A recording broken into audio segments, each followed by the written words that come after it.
नमस्कार दोस्तों, सुप्रभात। अभ्यर्थी एकेडमी के यूट्यूब चैनल पर आप सभी का स्वागत है। आज के समसामयिकी 10 जुलाई 2020 के पॉइंट टू पॉइंट कार्यक्रम में आप सभी का स्वागत करता हूं। हमारे समसामयिकी प्रोग्राम में सिर्फ उन्हीं प्रश्नों को सम्मिलित किया जाता है जो किसी भी परीक्षा के लिए महत्वपूर्ण होते हैं।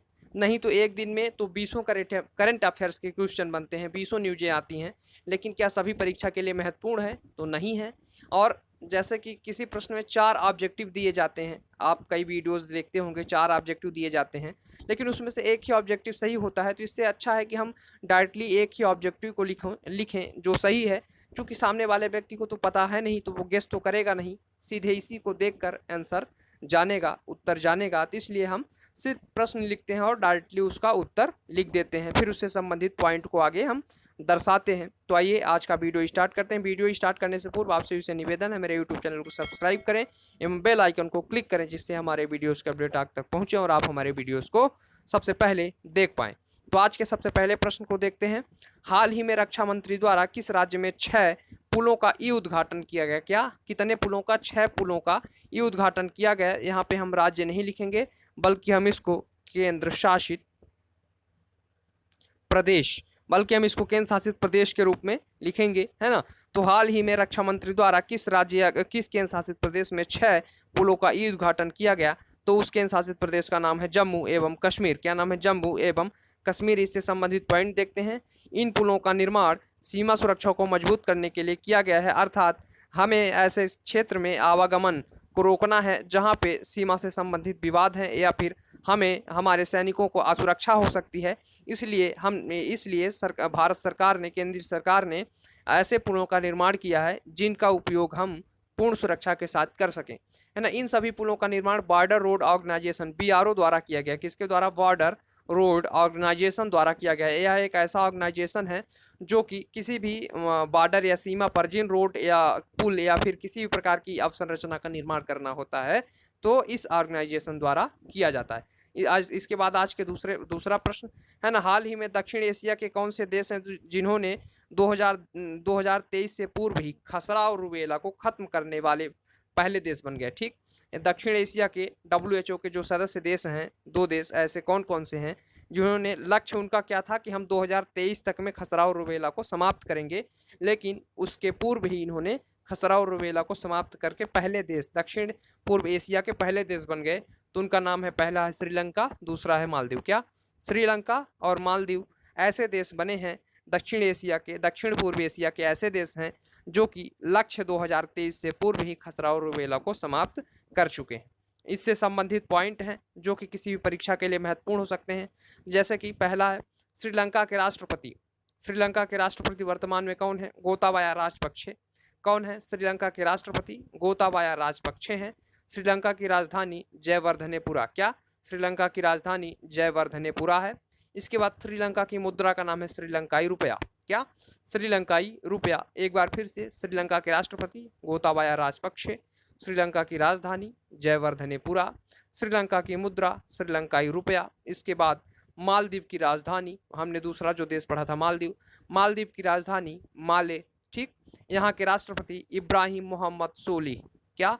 इब्राहिम मोहम्मद सोलिह यहाँ के राष्ट्रपति हैं। कौन? इब्राहिम मोहम्मद सोलिह यहाँ के राष्ट्रपति हैं। मालदीव की मुद्रा का नाम है मालदीवियन रुपया। क्या? मालदीवियन रुपया यहाँ की मुद्रा का नाम है।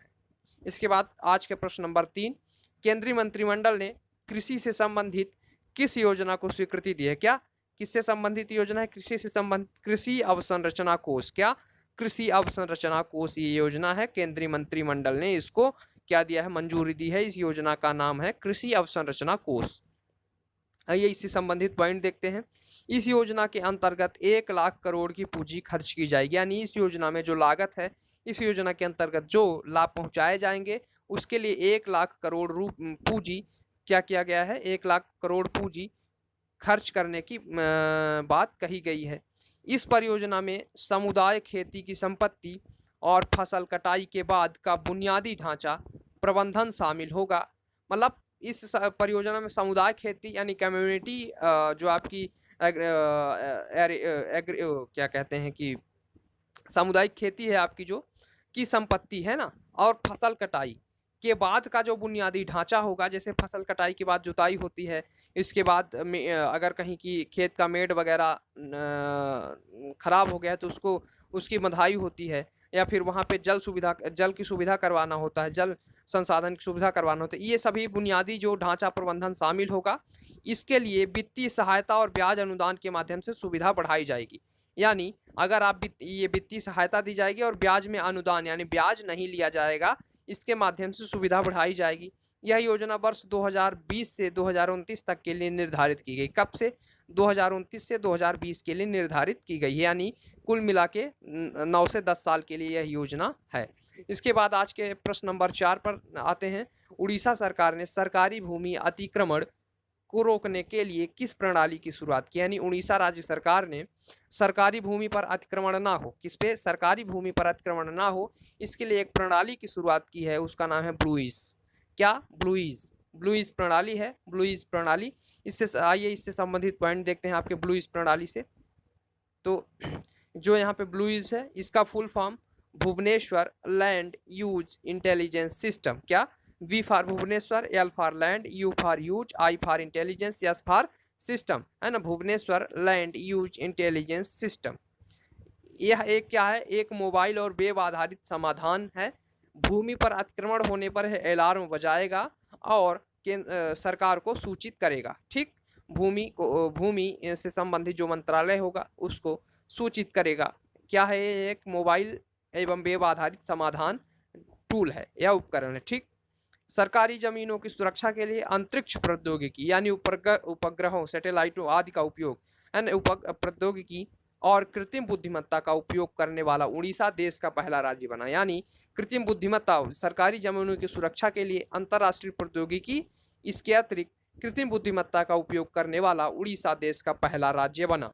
ठीक, इसके बाद आज का हमारा प्रश्न नंबर सॉरी, यहाँ पे संख्या मिस्टेक हो गई है, यहाँ पे 5। आज का हमारा प्रश्न नंबर 5 है। हाल ही में जारी AIBA की रैंकिंग में शीर्ष पर कौन है? क्या? AIBA की रैंकिंग, हाल ही में जारी AIBA की रैंकिंग में शीर्ष पर कौन है?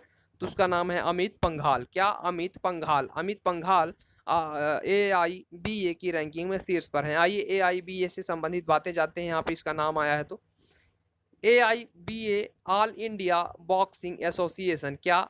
ऑल इंडिया बॉक्सिंग एसोसिएशन की स्थापना। ठीक, क्या नाम है AIBA का फुल फॉर्म? पूरा नाम ऑल इंडिया बॉक्सिंग एसोसिएशन, है ना। इसकी स्थापना 1946 में हुई थी। कब हुई थी?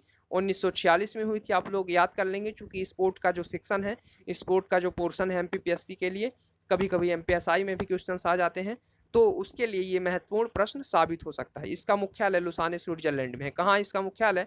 इसका मुख्यालय लुसाने स्विट्जरलैंड में है। क्या? लुसाने स्विट्जरलैंड में इसका मुख्यालय है। इसके बाद आगे प्रश्न नंबर जो हमारा आज का नंबर 7 है। हाल ही में जारी अंकटाड, क्या? अंकटाड की रिपोर्ट के अनुसार कोविड-19 के कारण वैश्विक पर्यटन में कितने ट्रिलियन डॉलर की कमी आ सकती है? कितने ट्रिलियन डॉलर की कमी आएगी? 3.3 ट्रिलियन डॉलर।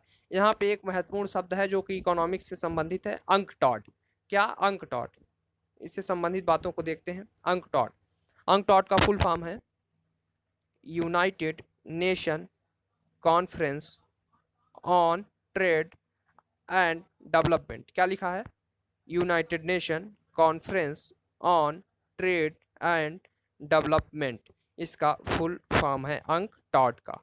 इसकी स्थापना 1964 में की गई थी। क्या?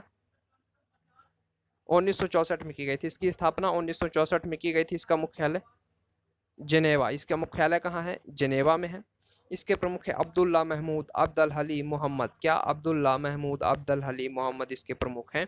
इसके बाद आगे देखते हैं प्रश्न नंबर 8। ब्रिटेन भारत व्यवसाय परिषद UKIBC। क्या? क्या लिखा है? ब्रिटेन भारत व्यवसाय परिषद। क्या? ब्रिटेन भारत व्यवसाय परिषद। इसके मुख्य कार्यकारी अधिकारी यानी CEO कौन बनेंगे? तो जयंत कृष्णा। क्या? CEO कौन बनेंगे? किसके? यूनाइटेड किंगडम, है ना, ब्रिटेन भारत व्यवसाय परिषद के अगले मुख्य कार्यकारी अधिकारी यानी सीईओ कौन बनेंगे? जयंत कृष्णा बनेंगे। ये भारत सरकार के एनएसडी एनसी है ना, नेशनल इस NSDC national skill development corporation NSDC में क्या पहले सीईओ रह चुके हैं? क्या एनएसडीसी में पहले सीईओ रह चुके हैं? इनको ब्रिटेन और भारत के व्यवसाय से संबंधित कॉरपोरेट मामलों की बृहद जानकारी है, इसके लिए जयंत कृष्णा को इसका सीईओ बनाया जा रहा है। इसके बाद प्रश्न नंबर 9 है, जो क्या है? 10 से 18 वर्ष के बच्चों के लिए भविष्य बचत खाता प्रस्तुत करने वाली बैंक का नाम है क्या? 10 से 18 कितने सालों तक के बच्चों के लिए? 10 से 18 साल के बच्चों के लिए भविष्य बचत खाता प्रस्तुत करने वाली बैंक है तो फिनो पेमेंट्स बैंक लिमिटेड। क्या? Fino payments bank limited. भविष्य बचत खाता प्रस्तुत करने वाली बैंक का नाम है फिनो पेमेंट्स बैंक लिमिटेड, इसका नाम है। इसके बाद आज का हमारा अंतिम प्रश्न, प्रश्न नंबर 10 है। प्रश्न नंबर 10 के बारे में देखते हैं। Politics of opportunity. क्या? पॉलिटिक्स ऑफ अपॉर्चुनिटी पुस्तक के लेखक कौन है? तो एस मूर्ति। क्या? एस गुरु मूर्ति इसके लेखक हैं। कौन है? पॉलिटिक्स ऑफ अपॉर्चुनिटी है ना, पॉलिटिक्स को एक अपॉर्चुनिटी के रूप में देखने वाले लेखक है ना, इन्होंने अपनी किताब लिखी और उन्होंने पॉलिटिक्स को एक अपॉर्चुनिटी के बारे में अपॉर्चुनिटी के रूप में साबित किया और उन्होंने पुस्तक लिखी। उनका नाम है एस गुरुमूर्ति। क्या नाम है? एस गुरुमूर्ति। आज का हमारा जो करेंट अफेयर्स का प्रश्नों का 10 प्रश्नों का सेशन है वहीं पे समाप्त होता है। आप लोग हमारे यूट्यूब चैनल को सब्सक्राइब करें, लाइक करें एवं शेयर करें। धन्यवाद।